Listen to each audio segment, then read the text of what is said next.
Hope everybody is doing all right and having a lovely Wednesday afternoon. It's time for another edition of the online dinner party. I've got some great guests that have joined me, and all along those lines, I'm looking forward to having a fun conversation and learning a lot of things that are going on, including things going on in the entertainment world. I can tell you that here in Durham, North Carolina, it's a little bit cooler than it was on couple of days ago. So yesterday it started getting into a little bit of a cool down, and we're in a little bit of a cool down now. I think they were even saying there might be some frost warnings, which would beat those hot temperatures. And I can tell you one thing: if you have hot temperatures, the one thing you don't want to have them is hot temperatures in the middle of a building that doesn't have working heat. So we actually had, as many of you that watch the online dinner party know, I work at the Hayti Heritage Center when I'm not doing stuff for Pod TV and stuff for Measurement, which is a testing company, and all along those lines. And the heat has been out of commission because they were having some heat issues. And we had a gentleman that is a African kora player, that kind of being like one of the African guitars,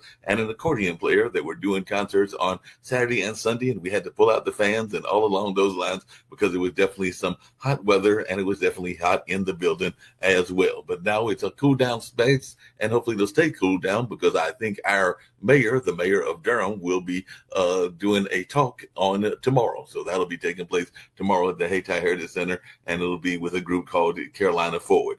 But they still seem to have a good time, and those that came to the show, even though they had to weather the heat, they still managed to survive and enjoy the great music and all along those lines. So that was good. And I think the quilt circle, because there's been a lovely quilt exhibit, and I think that'll be coming down on the this weekend and all in that space. But it's been some amazing African American quilters that have done their quilts and everything in that space, and there have been a lot of people that have enjoyed it and all in that kind of way.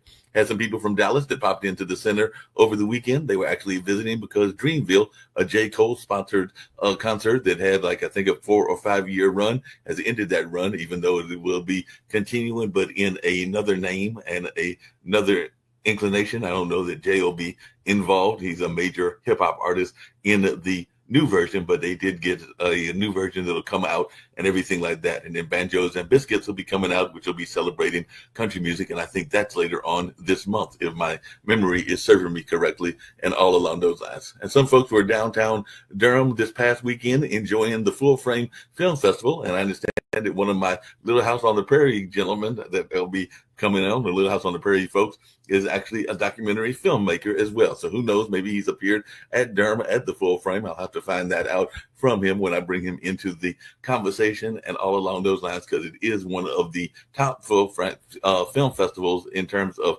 documentaries in the nation, and some people would say the world, and all along those lines. They even had a film about funk music called We Want the Funk that it was airing on PBS yesterday, but they did a premiere or a early showing that was shown during the weekend. So that was going on, and a lot of people were enjoying a number of films, whether it had to do with music, whether it had to do with Sally Ride, or whether it had to do with a number of other topics that were shared at that particular film festival and all along those lines. So it was definitely something that was fun and that people would be engaged in and wondering about and all in that kind of way. So definitely that was going on, and that was definitely something that people were paying attention to.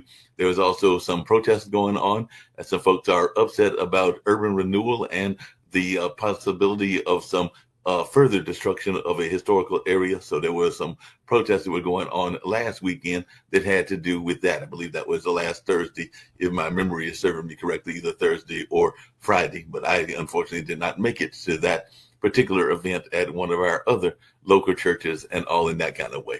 And of course, if you're into sports, you know, a lot of folks are definitely trying to figure out what's going on with Duke and whether Cooper Flagg will stay in for another year or whether he's going to go into the NBA draft, and the same with some of his other fellow athletes that were at Duke University as well, as they got eliminated in the first round of the Final Four. So in that first game of the Final Four, Houston beat them, and then Houston lost dramatically in the game to Florida. So Florida is our national champions and all along those lines. But it was definitely some good games, 3 very good games, I would argue, and all in that space. So I'm going to bring in my guests and see what they've got to say. I've also got one of the founders of the network with me as well, Kim Calhoun, so she may pop in at some point or another. But I'm going to bring in first Dean Butler, who is a person that is doing some reunions. And I love when these reunions take place, because being from North Carolina, I remember some of the Andy Griffin reunions and some of the other reunions. And even growing up, I definitely remember being a fan of Bonanza and a lot of the other shows that were set in those kind of time frames, even a fan of the Waltons and things like that. So, Dean, I know that you're the author of The Prairie Man, and you've got some activities that are going on, and you also played a role in that whole notion of Little House on the Prairie. So I've also got Allison with me as well, and we were expecting Allison to come in. So definitely want to hear some of your stories as to what was going on, and if you've ever heard of the Full Frame Film Festival, since it is a major documentary film festival here in Durham, North Carolina. Wow. No, I have not heard of it, but not, there are so many film festivals around the country. Mark, you've made reference that this is one of the better ones. So interesting.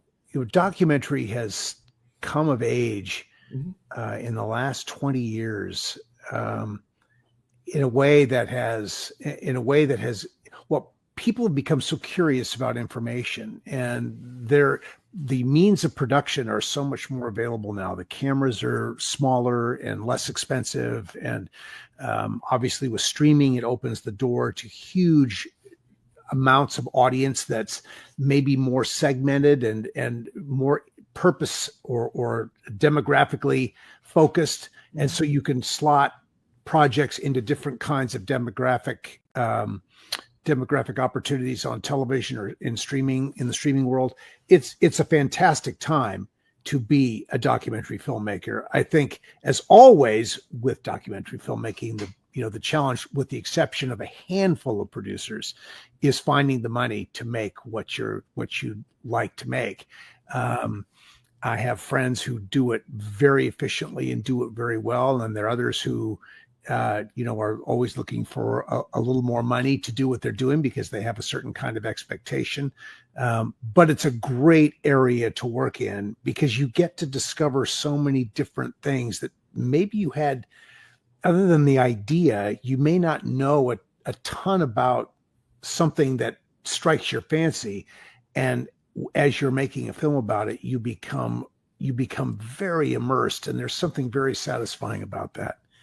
I think innate curiosity is a big part of being a documentary filmmaker.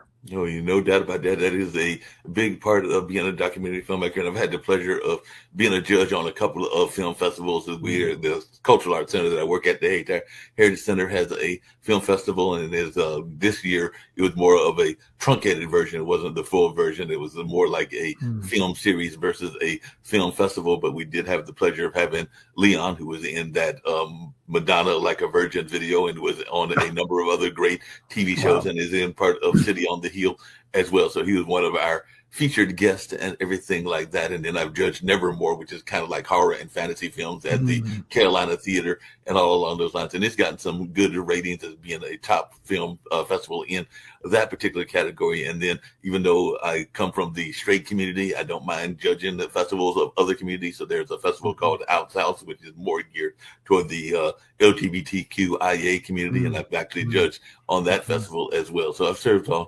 as judge on a number of festivals, and like you said, some of their products are wonderful. Some of them you're sitting there going like, I can't believe that you spent your time working on this. But I'm just always admiring the fact that they have the gall to try to put out some of the things that they do and everything. Because a lot of times people are rushed, and it's like any profession. Sometimes you rush the product, and sometimes you are doing it in a effective way, and all along those lines. Well, I think with documentary, you're right. I mean, in the sense that you have people who come at it with all different levels of skill. Right. I think the thing that really, if a producer, they may not have the best cameras and they may not have the best sense of composition, and they may have challenges with post audio and and all these things. There's so many factors that go into making a film, but if they are able to touch on an emotional core, if they're able to hone in on something that resonates authentically with an audience watching it, the quality of the production is not nearly as important as the emotional impact that a particular story has. I think that's really the key to all this is finding that emotional line into an idea. And if you're focusing there, a lot of the issues with filmmaking can take care of themselves, because if you're telling a good story, an interesting, compelling, immersive story, people will forgive all kinds of issues with cameras and audio and all of that, and maybe not perfect editing. I mean, what is perfect editing? There's no perfect editing, but the story, it's all about the story. Everything is the story. No, and speaking of the story, and before I bring in one of your cohorts in terms of Little House on the Prairie, and definitely we got some other guests as well and everything, but I alluded to, because I am here in North Carolina. North Carolina is a big sports area. As you know, we've definitely had some national champions, whether that was Duke or UNC, and definitely even in not just basketball, but in soccer, had even a championship a long time ago with the Hurricanes in terms of the Stanley Cup, and of course the Durham Bulls, which a lot of people that follow movies know them for Bull Durham, that they have won some championships as well. So I was just wondering, because part of what you do is also sports programming. So I was just wondering your take on sports programming, because I'm oftentimes fascinated when I've watched the WNBA or the NBA, or watch some of the other, even the NCAA, both the women's and the men's this year and everything. And these are some amazing athletes, but I just wanted your take on sports programming in this day and time.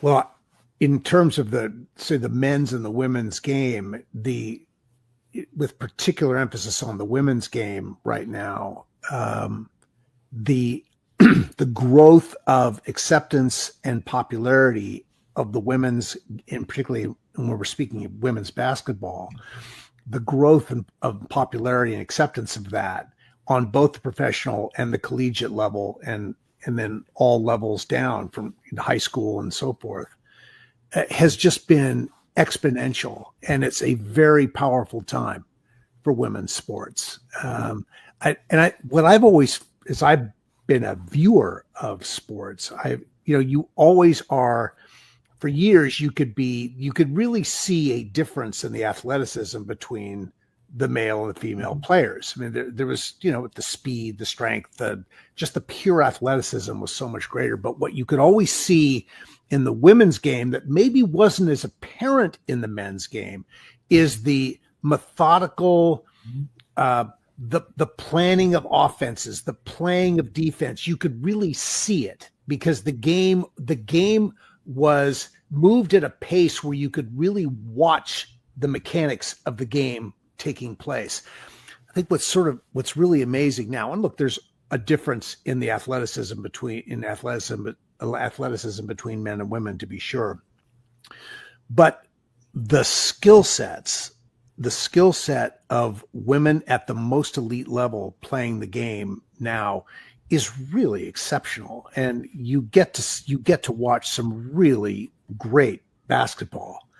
And I think audiences have responded, and sponsors have responded, and obviously television, which is very reactive to what's going on in the culture, has responded. So I think the state of women's sports right now, in spite of, or maybe in contrast to the sort of the sociological energy that's coming at women right now, which I think we have to be very mindful about it. The women's sports world has made huge strides forward, and they need to keep it going. It's a very important part of our cultural evolution. So I'm wholly in support of all of that. No, it sounds wonderful and everything. Now, like I said, I'm going to bring in one of your other stars as well, and not to get into different topics. Let's talk about basketball with Allison Arngrim. Yeah, I'm going to get on to Allison, but I did have a question about Little House on the Prairie and your involvement with that. And I do know that at one time, we're even talking about the age difference between you and your then co-star, Melissa Gilbert. And I think that there was even some conversations that have been put out there, including her breaking her silence about you and all along those lines. So I just wondered if you could just share a little bit about your involvement in Little House on the Prairie and even your thoughts around that age difference, because I do know sometimes people wonder about the age difference that goes on even in the acting communities as well, where you might be playing a role that is different than the age that you are playing. Sure. Well, so first I would say, Mark, I loved being a part of Little House on the Prairie. It's been one of the great things in my life, just a gift that keeps on giving. And I think it's because the program was so good and the program captured an audience's imagination, and audiences have stayed with it. And I think the reason they've stayed with it is because there's something so essentially truthful about the way storytelling is done on Little House. It's very, it's very clear storytelling. There is, I think, it can be described as simple, but there's so much sophistication in the simplicity of it, where who these characters are, you have a sense of what they're going to do. And in that predictability of these characters, you are able to tell great stories and impart lessons about morality and values and just basic human truth that is very impactful to people. And I think people have viewed Little House for years as many people view it as the family that they wish they had. I mean, we watch the Community of Walnut Grove and the Ingalls family and so on. And there is such a sense of goodness and decency about this family that's served as an example for people for years and years and years. And because it's so basic, it will continue to serve that example. I mean, and I think what we've seen is that there has been a commitment to update Little House technologically, so it's available in wherever the technology moves. I mean, when Little House became a fully digital product and updated visually in 2014 for its 40th anniversary, it opened the door for a forever life to Little House, because now it is a digital product. It had been an analog product before that. Now it's digital, and it can go anywhere the technology goes on any kind of device.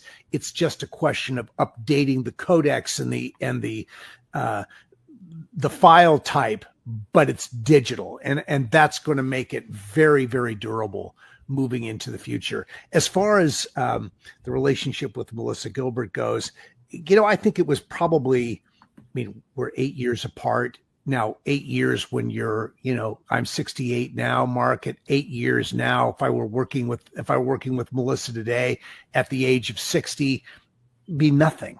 That's an inconsequential age difference at that age. At 15 and 23, that is a significant age difference in terms of physical maturity, life experience, just everything is different. We were operating in two different worlds, but we found a way to work together, and the stories were good. The stories worked. They were based obviously on Laura Ingalls Wilder's wonderful books that were written beginning in the 1930s. She had this relationship with Almanzo Wilder, a man 10 years her senior. We were only 8 years apart. It was important, I think, to Michael to have some sense of an age difference. And I think he was treading that line very carefully. So it had to be authentic, but it also had to be done in a way that where Laura was always in control of the tempo of the relationship, in the sense that, well, she was the one who was wanting the relationship. Almanzo really didn't know she was alive until he discovered or realized, oh my God, this is this wonderful woman. So that made it more palatable to the audience. And that was a very important decision that was made. If Almanzo had been pursuing her at all when she was this little girl in pigtails, you can imagine that would have been a huge problem. And we got letters in the very beginning I remember one letter that I read from a woman somewhere in the Midwest who said something like, how am I supposed to teach my daughters the importance of waiting when you've got Laura Ingalls, chasing this older man? And so fortunately that wasn't a pervasive point of view about it. I think that for the most part, we were able to make that okay. But I think that was really Michael Landon's, his touch on how this relationship should be presented. You never felt that Laura was in any kind of danger. Right. She was never in over her head. I mean, in a sense, she was always in over her head until it all came together, but you never felt that she was at risk in any way. And I think that made it okay for people. I think, I look at the footage now and I think, oh my God, I wish I could have done this differently, or we could have done it a little differently. But then I also think that audiences have loved this for 45 years now, the way this relationship was played. And I just feel so gifted to have been a part of that. So it's all good for me, Mark. It sounds good. Allison has joined us as well. Allison, glad to have you here also. And I understand that, a lot of times when I think of TV shows, whether it's the science fiction or whether it's the other ones, there is always that bad guy attitude as well. And definitely that is one of the roles that you were known for, is being somewhat of the bad girl in that whole notion of what was going on at Little House on the Prairie. I also understand that you have written a book that actually talks about some of the bad history that goes on in the whole notion of Little House on the Prairie, because I understand you have a memoir called Confessions of a Prairie, and I'll just say that word that is associated with dogs as well, for those people that don't want to hear the word at all in that space. But I'm just wondering your take on this notion of what was going on even in your own life and how you got the bad girl reputation. It's true. It's true. I was absolutely the villain on this one, and I couldn't be happier about it. It really was fun because it was such a wonderful show, which, as you said, such lessons and such values and such things people could connect to the family if they wanted. But everyone had a Nellie Olson at their school. Everyone Yes. had a Mrs. Olson at their job. They knew us. They were the original Karens. They saw us coming. Then they were just like, oh no, here come these two. So yeah, I filled that purpose. And I set a bad example. Nothing so instructive as a bad example. And indeed, I wrote a book about it because people called me that. I mean, within hours of the show airing, I had people yelling things at me in the street. And so indeed, it is Confessions of a Prairie, rhymes with which, how I survived Nellie Olson and learned to love being hated. And that's the truth. I did. I grew to really be proud of this villainous role, and having people come up and just say, I hated you so much, and saying, thank you, you're too kind. Because what do you say?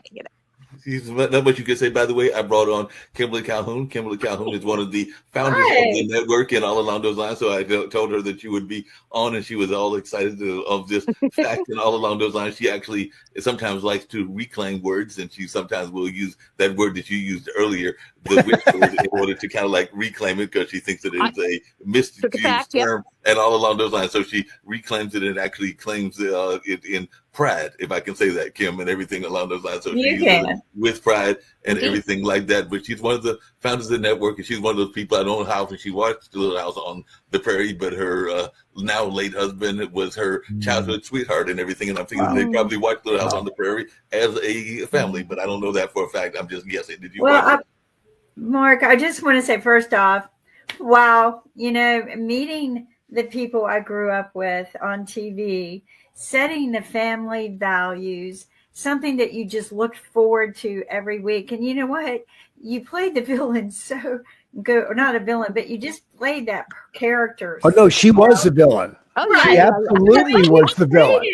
So well that people couldn't distinct the difference. That's a good actress or an actor. Indeed. And, Dean, don't take this wrong. I know you're married and everything, but you were my biggest heartthrob. Oh my God. Here we go. So, but well, thank you for that. And my wife thanks you for that. I mean, she, it's nice affirmation for her.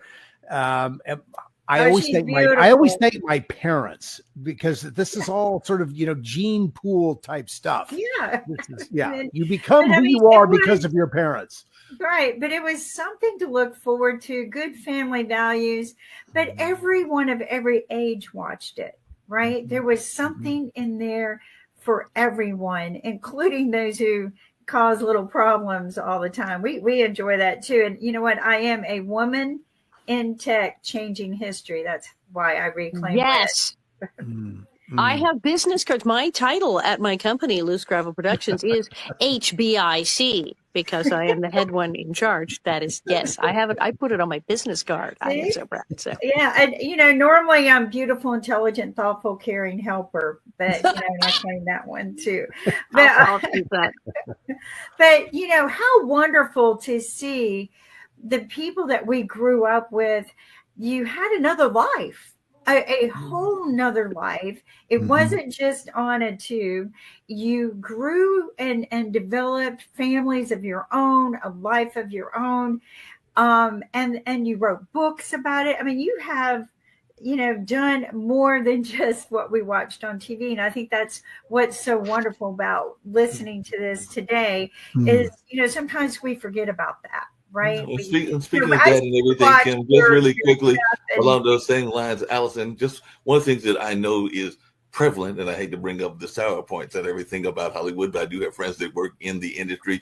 But you actually have dealt with that, and one of the things that I love Mhm. about you is that you are a fighter, and I have family members that are Mhm. activists. I come from a family of activists. My grandmother started the Mhm. first African Mhm. American library in Raleigh, and my parents have been involved in a number of activism spaces and everything. But you Wow. are actually willing to take on a much known, but sometimes hidden under the swept under the umbrella or under the rug kind of thing, which is Mhm. the child abuse that can go on in the Hollywood as well. Because I know that that's something that is a passion of yours as well. You've even done some articles around it not that long ago and everything. So I just wondered if you could just share a little bit about that, because we know that there were some positive things, but there were some negatives as well. Absolutely. It is so prevalent, and I did just do interviews just recently where I said, look, people who are child predators who are looking to exploit and hurt children, they go where there are a lot of children. It's like the old bit about why do you rob banks? It's where they keep the money. They look for where are the children, Yeah. and they look for places where children maybe are not being as supervised by their parents as they could be. And when you have a situation where parents are faced with people who say, I'm a manager and I'm an agent, I'm a publicist, I'm a photographer, I will make your child a star, you will be rich, your child will be famous. The Yeah. temptation is there to not watch, to not pay attention, to leave them in these environments. And the people who want to do this, the people who want to destroy your child, that's where they're going to go. They're going to say, hey, if I tell people I'm manager, they're going to leave their children with me. And that's kind of a horrifying thought, but that is absolutely true. yeah, In my case, like millions of people, I was abused in my own home. I did survive childhood sexual abuse, and I talked about it openly. And I didn't for years, but again, like I said, an activist background, I'd always done things for other people, and I had done stuff with Paul Peterson of Minor Consideration, talking about the problems of child actors and ex-child actors. So when I was approached by this group, the National Association to Protect Children, protect.org, I jumped at the chance. And we were able to change laws at the state level and the federal level to make things easier for victims to pursue their cases, to get increased funding for the law enforcement teams, the specific ICAC teams, Internet Crimes Against Children Task Force, who target this kind of exploitation online. And it's been very rewarding because I've seen actual real results from our work. And I'm so very keen on that. And yes, and absolutely, I wrote about all of this in my book because this is, unfortunately, is an extraordinarily common problem. It is almost always someone known to the child, very often a family member. Mhm. There was just a case in Los Angeles. They've just arrested a man he was the soccer coach. And of Mhm. course, oh his family's yeah, did Mhm. he kill that boy? yes, he's being charged with murder because the parents, his soccer coach, who they thought they knew, and so the kid went somewhere with the soccer coach and did not come home. And now they're saying there's another case. He's being charged another abuse case, and he's being charged with this child's murder. And the swim coach, the soccer coach, the teacher, the youth pastor, the uncle, the stepfather, Yeah. This, unfortunately, as awful as this, that's who it usually is. And we do see in entertainment, absolutely, it's not just the director or producer, it's the manager, it's the dialogue coach, it's the photographer, it's the set guardian. I mean, that just turns me to the idea that the person you got to take your kid to the set to protect him from everybody else could turn out being arrested. And that is what happens. And it's a dangerous world out there, and people didn't want to talk. People, thank heavens, people are talking about this so much more now. It is so much more out in the open. People are paying attention.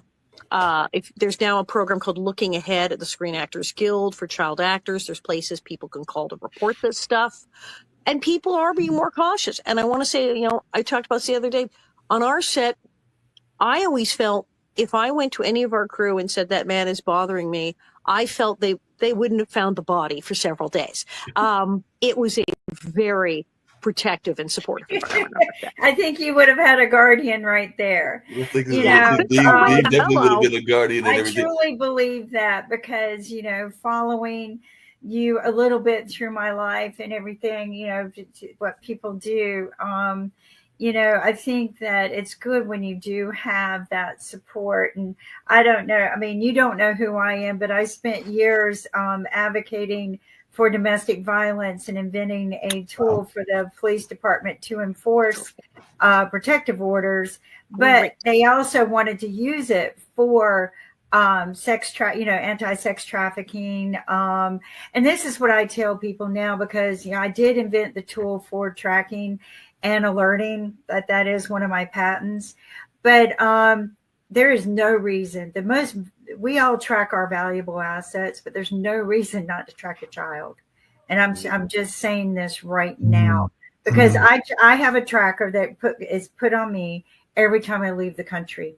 I have a friend that watches me, and it's hidden. It's hidden. Like there's no way you're going to find it unless you really just, but it doesn't have to hurt to put it on your body.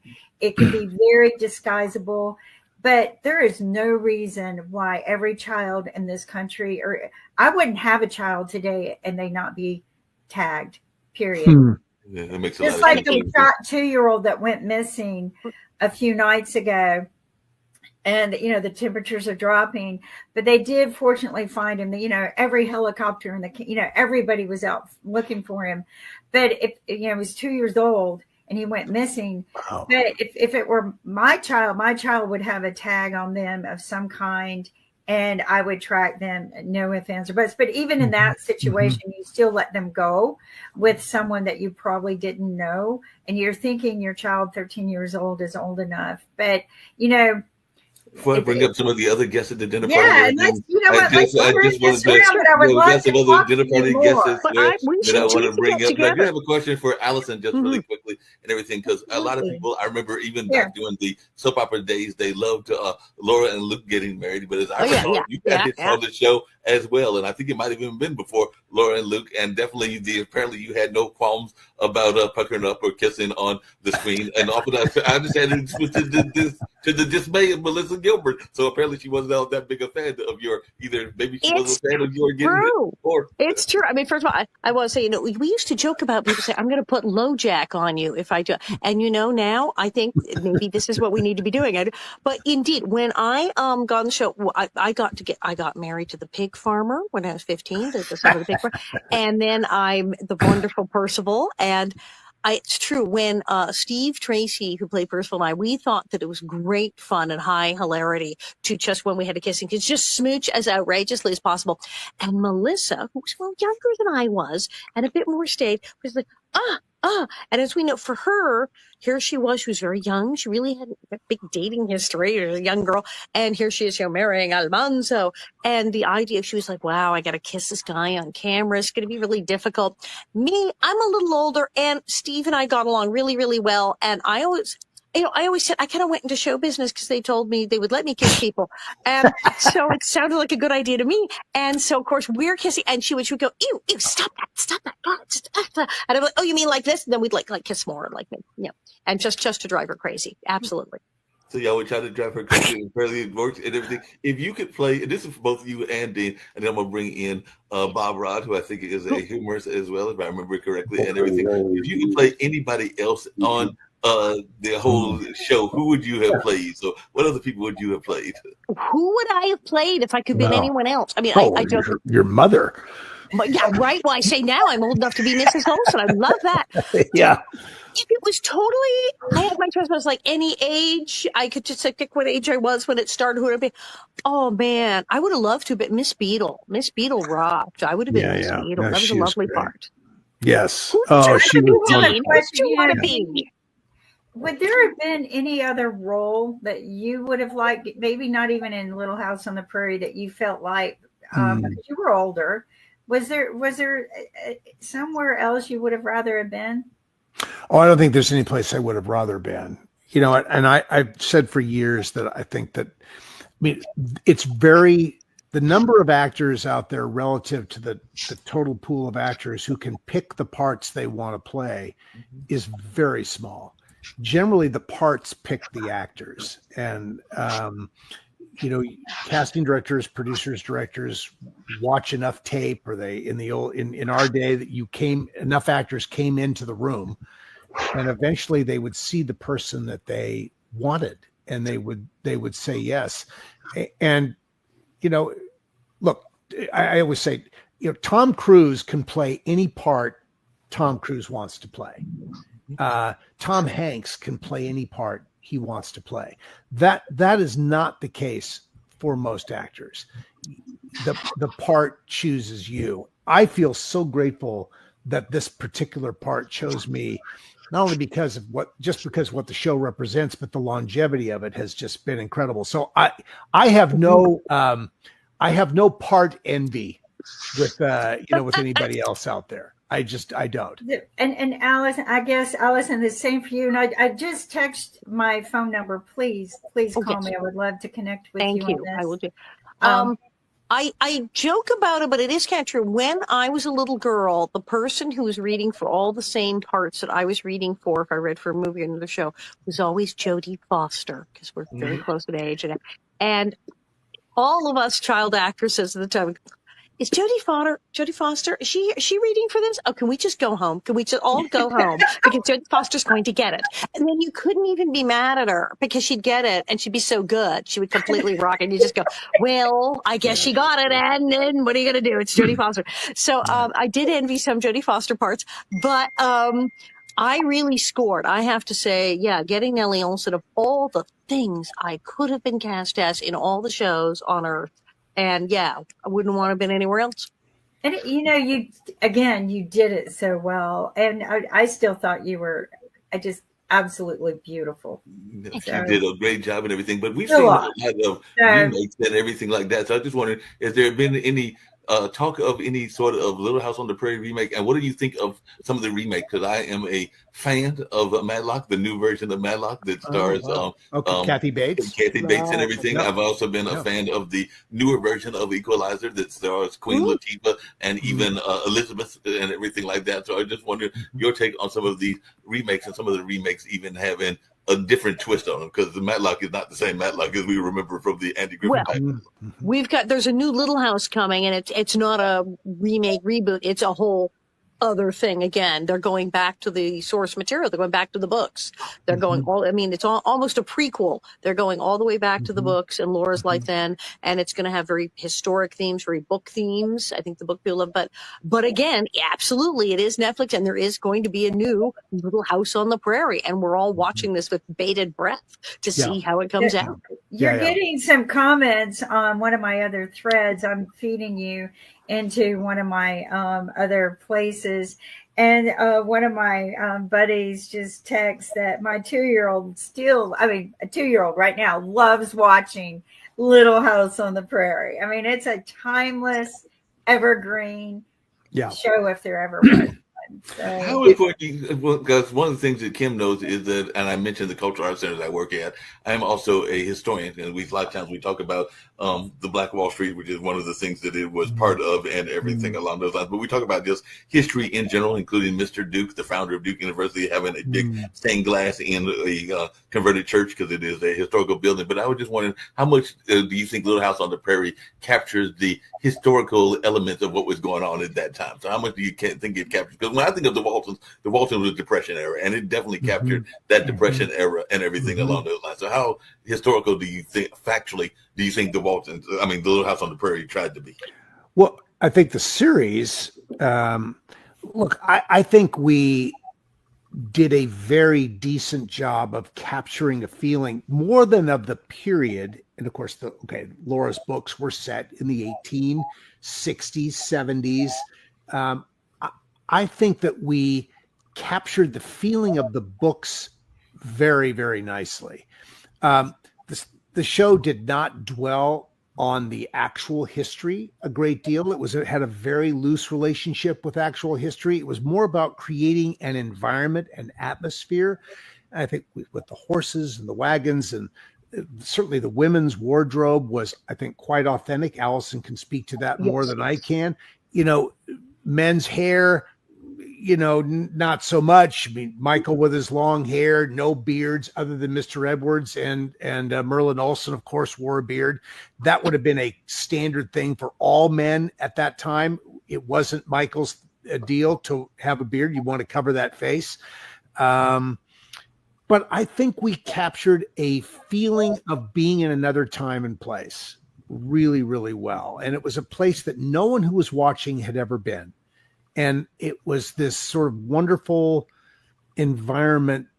You went into Walnut Grove and it was this safe, beautiful world.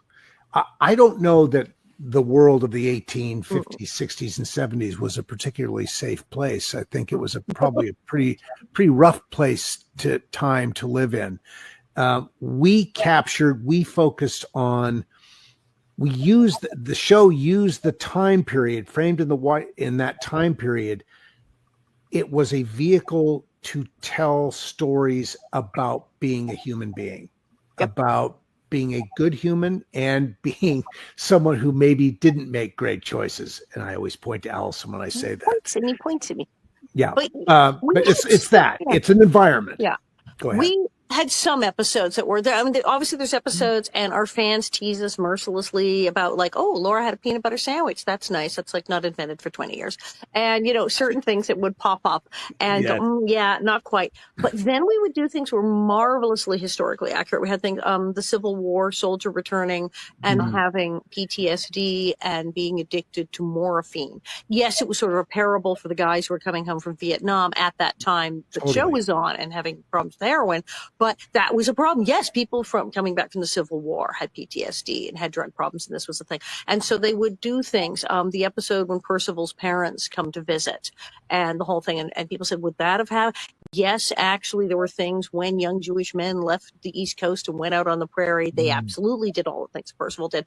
And so we found out that many things would suddenly be like strikingly historically accurate. We would insert things that were great because you go back and there's a marvelous book you can get, Pioneer Girl, that is the whole manuscript of Laura's first autobiography, the true stuff that wasn't even in the books.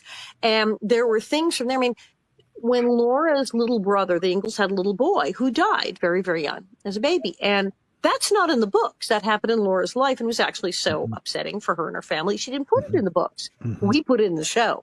So that was a real thing that happened in Laura's life, and that made it into the TV show. So it was interesting. Some episodes were completely like, the James brothers, Jesse James and his brother, did not show up and kidnap Mary Ingalls. No, that did not happen. And then we turn around and do something that was just like absolutely dead to rights, fabulously historical. So you never knew what you were getting with us. You never knew what you're going to get. Speaking of never know what you're going to get, you never know what you're going to get on the online dinner party. And I've got another guest, and I'd love to hear his thoughts around Little House on the Prairie, but also about his book. He wrote a book called author of Don't Feed the Ducks, It Makes Them Dependent. And apparently this happened to the townspeople of Ashland, Oregon, where they fed and spoiled the ducks. And apparently this was not a good idea. And the ducks were affected by their acts of love and kindness and everything like that. So if you can tell us a little bit about this and what lessons. Can you put the book back up? Can you put the book back up? I want to see the duck. There it is. The book is so easy. The ducks. Yes. Don't feed the ducks. All right, Don't flip feed the it. ducks. It Let's makes do them that. dependent. Yes. And what lessons can children take away from the charming tale about the dangers of feeding ducks in the pond? Because I know even here people will sometimes feed the geese and they'll feed other animals, and sometimes that can be a great thing. So just give us a little idea of what can be bad about feeding these ducks if they do it in Oregon, if they do it in North Carolina. Well, thank you for having me. This has been very interesting. Little House on the Prairie. My dad was born in 1904 in Kooski, Idaho. They were one of the early pioneers. And so I was born in 1950, and I heard all these stories of the pioneer homes and pioneer life. And I actually met the very first school teacher in Kooski, Idaho, Mary Patterson. She was the first school teacher in 1894, and she wore she was telling me this. I mean, she was a lady there when my mom grew up in Republic, Washington, and she had a 6-shooter on her hip, and she says it was so rough. There were fights and gunfights on the main street of Kooski, Idaho. Imagine that. So I'm writing a book now called The Day the Cow Fell Out of the Pasture, which happens on Kooski Hill. It's a true story, and the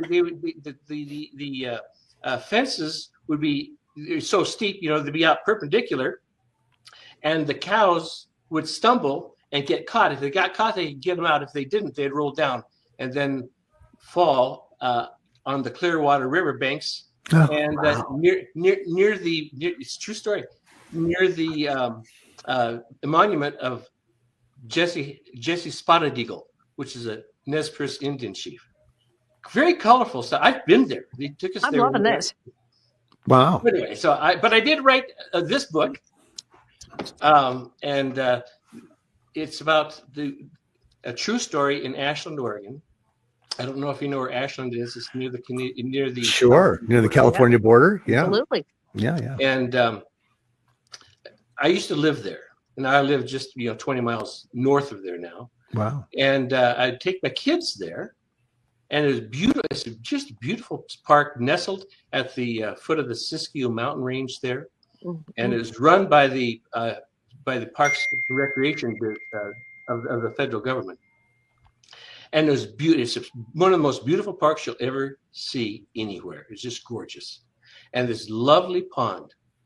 And there was a sign there, feed the ducks with vending machines. So everyone was feeding the ducks. And the next thing you know, it was not a fun place to go. Oh, because the ducks would have been very aggressive at that. Oh, they got very aggressive. Yeah. Got pretty nasty. And I couldn't even take my kids. There was duck poop everywhere. I mean, it's really the way it is. Sure. Then I went there one day, and there's a sign up: "Don't feed the ducks. It makes them dependent." And I go, "What a story for a name for a book!" And so I thought about it a lot, and over the years. And the back of the book is actually the before and after of the pond. It turned filthy, and they have these pictures there of what actually happened, and it's a subject that has broad appeal. I find.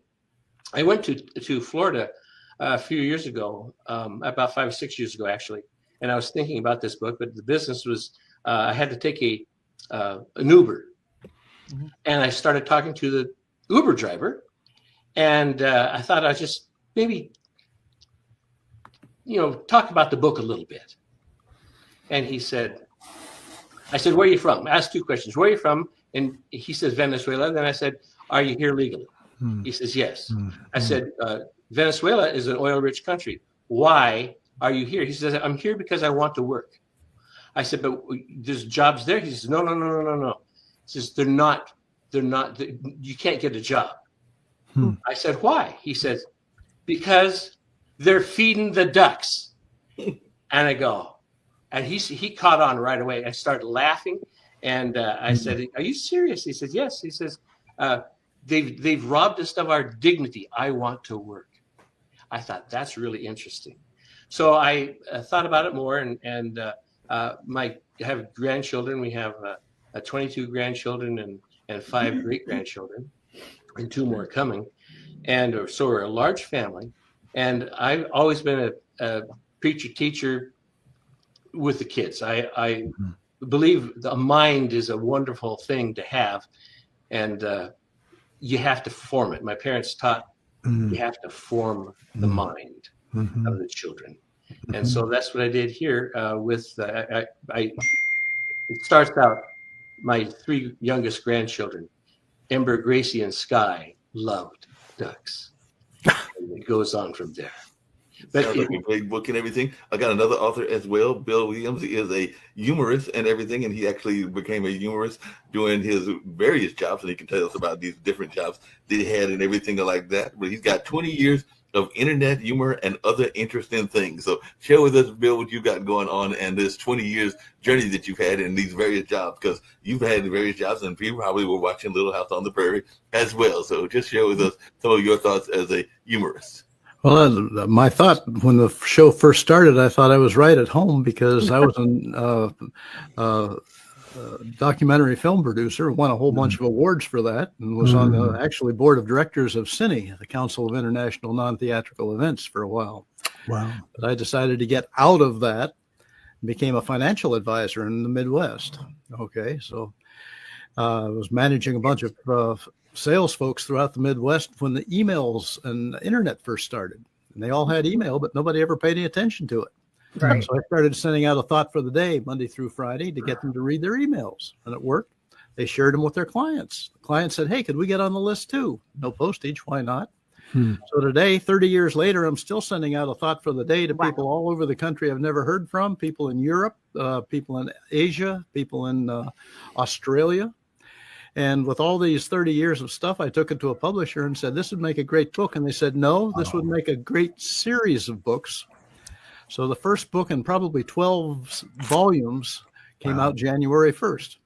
And Saturday, I got the word that it was named a 5-star award winner from Reader's Favorites. So apparently it's getting great results.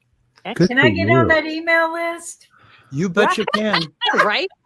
Put us all on the Everybody list. needs to get on that email list. Hey, really quickly, one of the things that, because I don't have any animals right now, but there was a time that I had cats, and I know one of the things I said I was going to ask you is somebody actually baptized their cat, and how did that have come about? Because I said I was going to ask you about cat baptism. So I'm trying to figure out how do you actually baptize a cat, because cats don't like water. They've never liked water. So how do you bother to baptize a cat? Well, that's one of the stories in the first volume. We'll have to get a copy of the book and read it.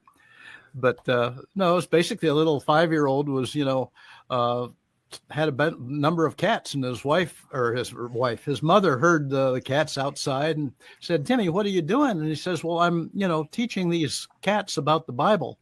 Oh, dear. And that was fine because they were in school and all. But eventually his cats all started screaming and hissing and whining. And he said, what's going on? He said, well, I was baptizing them. And they said, cats don't like water. He said, well, I should have thought of that before they joined my church. I like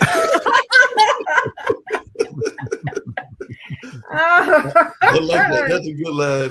Now, there's another thing that I said I was going to ask you about, and it's a term that I've never heard of before. What is age-activated attention deficit disorder? Oh, yeah, I have it. I have it, though. I have it. I think, Bob, you probably have it too. If you sit there and think, well, gee whiz, I need to write this story. And then you get up and start to do it and go to get a cup of coffee and forget the story and go and do something else. And then you forget the coffee and leave that someplace and go to wash the car. And wow. Can I relate to that? No kidding. Exactly. Well, of all the things I've lost, my mind's the thing I miss the most. I got my steno book. I got things on the phone. I got lists in the computer. I got yellow Post-its around the house, and it's a daily struggle. Yeah, I got Alexa to remind me of things too. I think it's just a matter of how we exercise the brain. I shouldn't do this, but I am.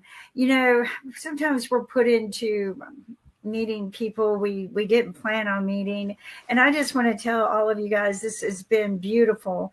I've been struggling with some things, and you guys have made me laugh so much and feel so good and having some good memories. But I'm working on a documentary. Actually, a friend of mine he's in San Diego.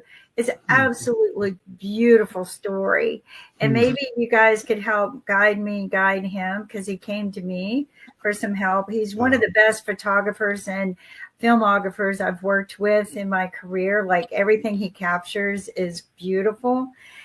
His story is about the life after, or their life after, about children on the spectrum and with Down syndrome, and what happens to them after the parents or caregiver dies. And, I'm just looking for people to help him get this kind of lifted.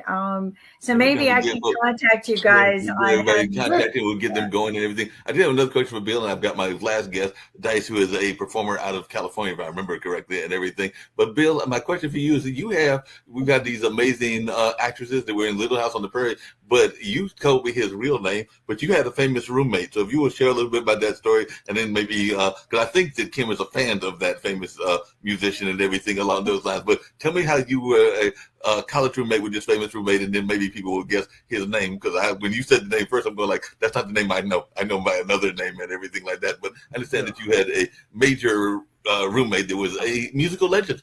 Not quite a roommate, but this guy was a friend of mine. Both of us had sergeants from the Air Force as parents. We moved all over the country. We were in Air Force ROTC together, and he played the guitar. And, we're friends. We were not roommates, by the way, but friends, a lot of background together.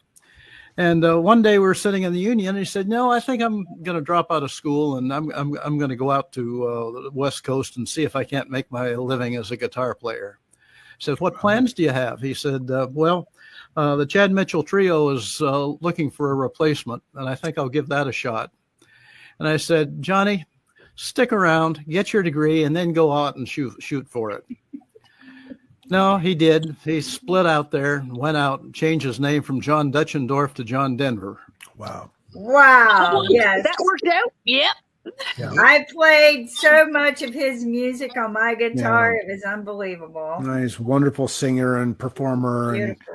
And wonderful. Nice he had a guy. wonderful presence. He really did. Yeah. No What was he question. like as an Awesome individual actor. in the Air Force and everything? So what was he like before he became the John Denver that we all know and love? Just a really nice kid, very, very approachable. And, he and I both got pilot's licenses in high school. So, hey, a lot of similarities there, except for the fact that I can't sing worth a darn.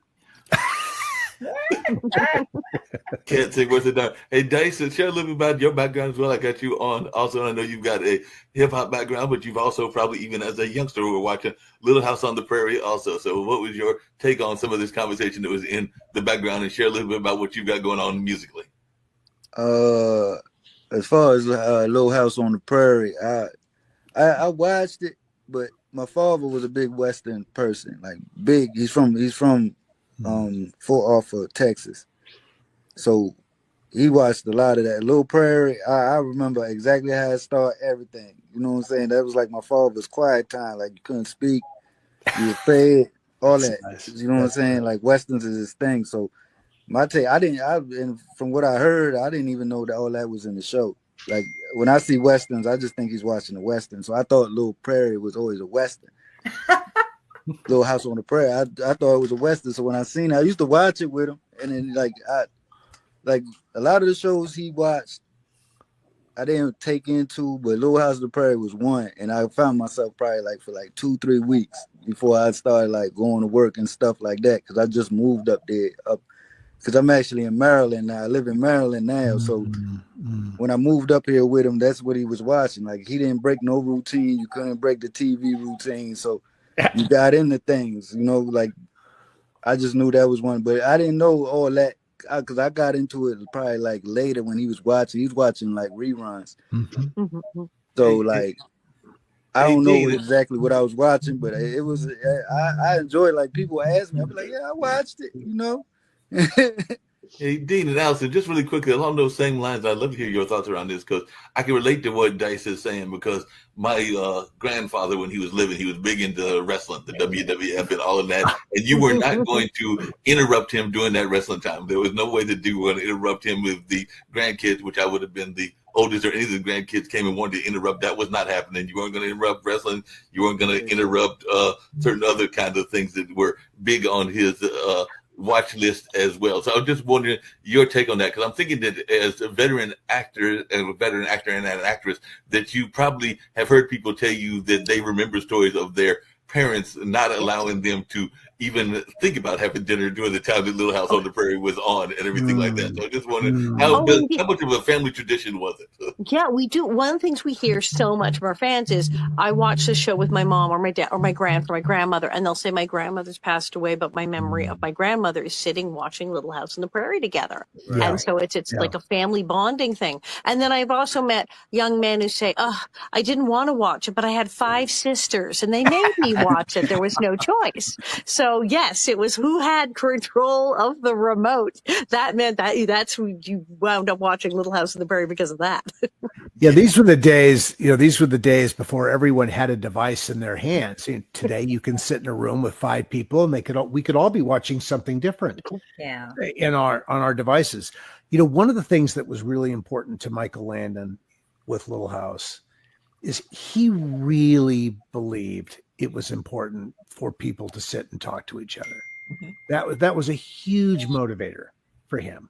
He wanted people to communicate, and he knew that what he was doing would resonate differently for different age audiences. So the children would watch the show and they would see one part of the story might resonate with them, whereas the adult side of the story would click more with the adults.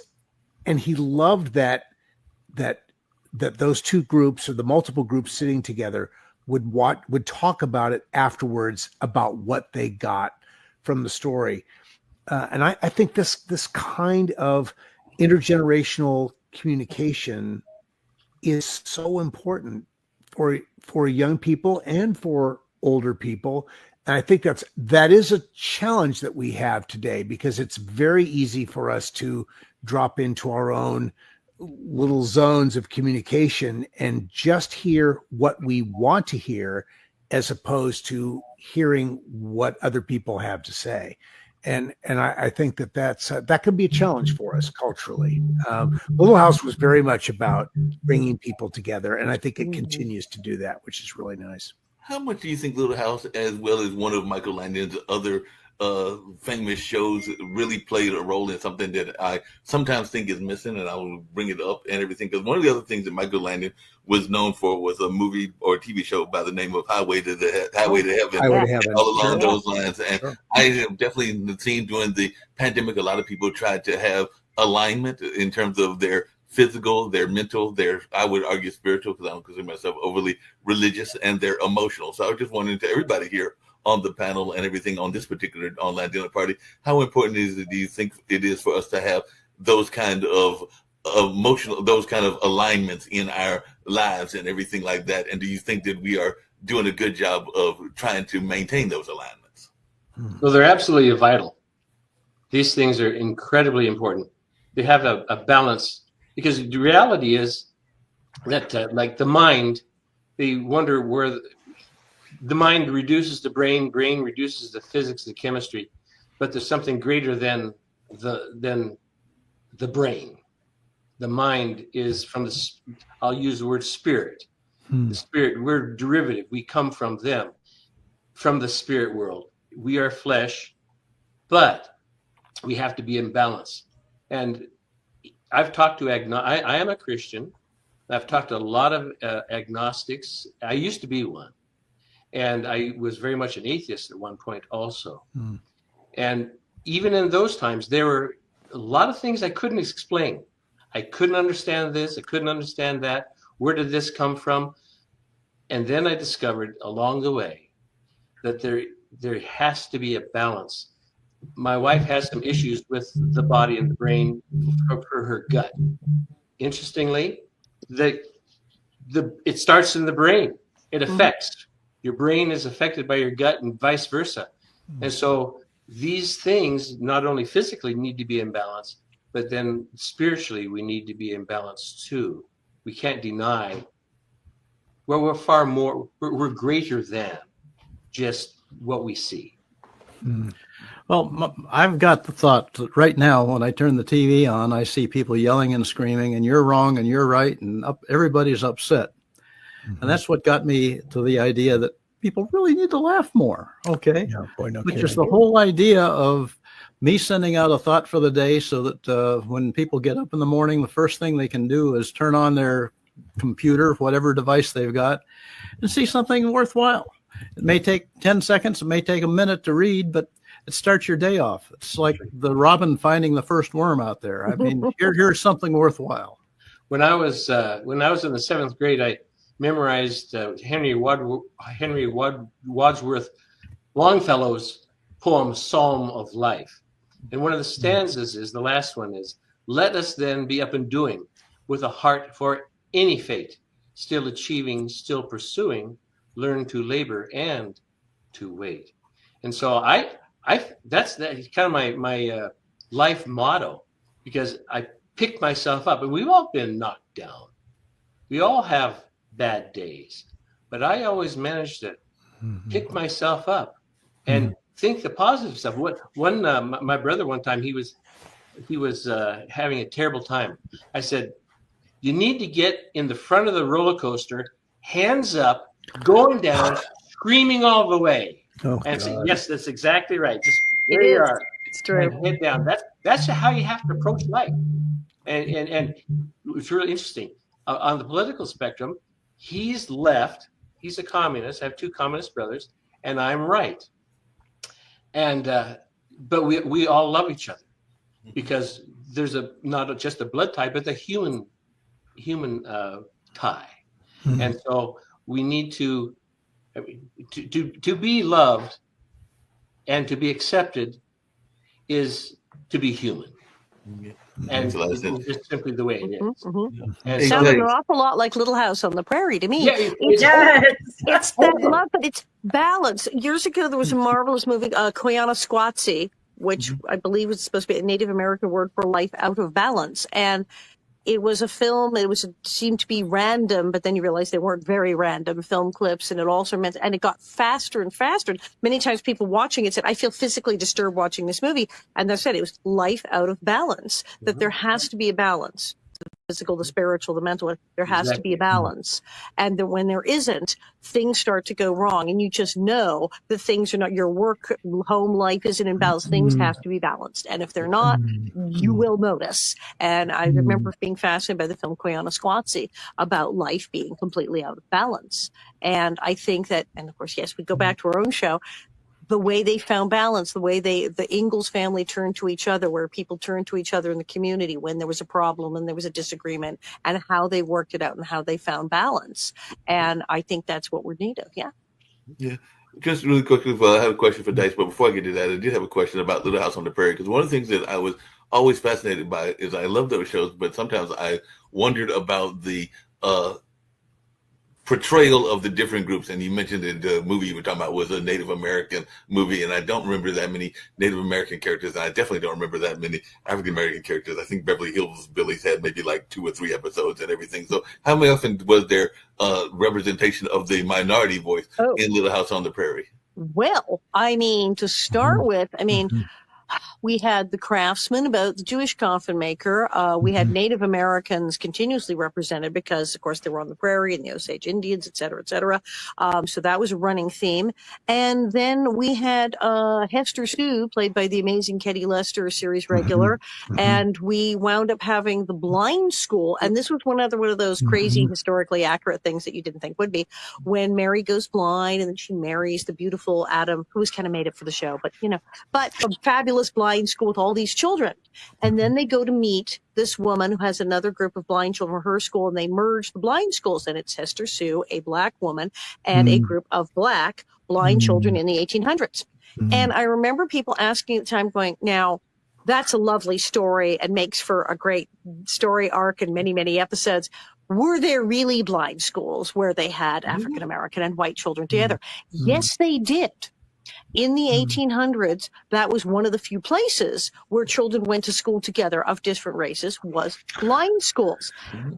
It was the 1800s. It wasn't out of the goodness of their heart. It may have been an element of, well, they're blind, we don't care, because it was the 1800s and that's everywhere. But indeed, that absolutely was a thing. And so we had a whole series of regular characters. We had the fighter. We had Moses Gunn. Moses Gunn. Regular. Right. Moses Gunn.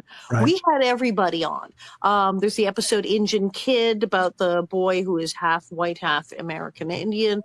We got to nearly everybody. We had a lot of immigrant families, the German immigrant family, the Russian immigrant family. The Wisdom of Solomon with Todd Bridges, who was the young boy from a slave family. Is that's a very touching episode and prescient in its way of looking at the dynamic of race relations in the country. I mean, really a strong episode. He was wonderful in the episode. I recommend it highly for anyone who's looking for a very touching episode. The Wisdom of Solomon is a great episode. Todd Bridges was one of those people, along with the other members of Facts of Life, that was kind of what you alluded to earlier, Allison, those people that got caught up in the child actor syndrome and even getting caught up in the drug community. He has overcome so much. Yeah, he's come out of it really well. Yeah. He wrote a book called Killing Willis, of all things, about like walking away from his character. And he has gone through, up, down, and out the other side, and has just become the most incredible person. Yeah, definitely have to check out Killing Willis and everything. Hey, Dice, just really quickly, one of the things that I know hip hop music is known for, and to some degree R&B, is kind of being the voice of the people. Kind of like that's the reason people get into poetry. That's the reason people get into hip hop. So if you're hearing these stories, what is your thoughts around your music and how it is used as a messaging tool? Because when I think of hip hop, I usually think of that as being the other news reporters. So there's the news reporters like myself, and then there's the hip hop news reporters. As far as everything and how it goes in my music, like I basically like, I don't really write nothing down. It's more like I hear music and it kind of like, if it brings me back to a memory or something, because a lot of my music is like, I have real bad mental health problems, so I get flashbacks, stuff like that. So certain things bring me back to certain situations to where I'll speak on it. You know what I'm saying? And it's kind of like an everyday thing for me, like what I'm doing today, how I'm feeling today, what's bothering me. I've already seen something on the news that's bothering me, something outside. You know what I'm saying? It's always something different. It's not really just for a certain culture or a certain color. It's just my music kind of goes around a struggle of everybody. Yeah, hey, Dice, just really quick, and this is for everybody because it's something we've talked about on this network quite often. It's one of our, I would say, themes. I think Kim would agree with me, is that we are all about physical health, but also mental health as well, and everything like that. So, how important how do you think we're doing in terms of dealing with mental health? You mentioned you had some mental health issues, Dice, but I'd love to hear from everybody else as to how we're doing as a society in dealing with mental health in general. Dice, you start off, and then if the other folks wanted to chime in. Okay, me, I would say a lot of people at this point, I see it more like, more being acknowledged than, when I was younger. When I was younger, I remember my mother just saying like, my son doesn't have ADHD. He doesn't have these. He don't have this. Right. You know what I'm saying? Like just like feeling like if she was raising me wrong or not knowing really having knowledge about it. But now, like now I'm seeing it on TV. I was learning about it before I actually knew I had it. You know what I'm saying? So it was more, I knew a few things more to go about myself better, but I'm still learning. I just see like probably like in the years to come, it'd probably be people will know how to go about it and even cure some of these, symptoms for what's going on. And like even like I even found out like I didn't know like anxiety was more an awareness, your body awareing yourself of things that happen to you that's traumatic and telling you to stay away instead of looking at it. So I was taught by my therapist to look at it as not all things are bad coming from mental health. Like some things are just awareing you because your traumatic experiences that you went through. Yeah, that makes sense. Anybody else got a take on that as to how we're doing in terms of mental health? I know humor is an important part of trying to cure mental health. So any thoughts on that, Will? It is. Well, I will say this, that a positive outlook, you just can't get a positive outlook unless you put positive things in. And so I myself, I've done a lot of memory work. I do put good thoughts in. There's too many bad thoughts out there, and argumentative things, and counterculture things, and racial things, and sexual things, and it can get you down. In my particular family, and most of our problems are close by. They're not way out there, because if they're way out there, they don't affect us so much. But things close by, and so I find myself picking myself up and have a merry heart. A merry heart makes good like a medicine. It really does. I call it. I embrace my insanity. I'm with you. It's a good thing to do to break that. I'm all for that and everything. Learning resilience is, I mean, it's so important to learn. It's like resilience can be a learned skill. And we talk more about people's problems mentally now than we ever did, which is really, because it was people had nowhere to go because no one would even talk to them about it. They didn't want to hear it. So at least everyone's much more open about it, which is, I think, is an improvement. But I think what we're seeing is it's not one size fits all. There are some people who respond to traditional therapy, and there's some people who respond to medication. There's some people that doesn't work at all. They need a whole other thing. But resilience, and there's two tests you can take. There's a adverse childhood experience quiz that talks about when your numbers and things that can affect you later in life. And then there's a resilience quiz, and hopefully you get a high score on that one. It helps cancel out the other. But resilience can be a learned skill, and that the ability to bounce back. There's always going to be something terrible happening. There's always going to be something terrible happening. Hopefully it's not in your close circle of friends and family, but there will be something. And the ability to bounce back, to survive that, to go on to the next thing, is key. And people have to learn how to do that. And some people are born with that and some are not. And it has to be a learned skill. When I was a kid growing up, all five of my siblings have said we were raised in a perfect home, north of Seattle, small town. And we were all forced to work. We had to work. I mean, that was the work ethic. Get up and go to work. Get up and mow the lawn. Get up. You got to get it. Don't be lazy. Get up. And so we had to do that. The concept of fun didn't exist. Seriously, in our home, we didn't go out to have fun. We had fun along the way. We had a lot of fun along the way. And our neighborhood was like our gang comedy. Seriously, it was like our gang comedy type of a neighborhood. And we were all well adjusted. There was no corporal punishment in my home. My parents never spanked us, except one time for me. That's all it takes for some people. Is one.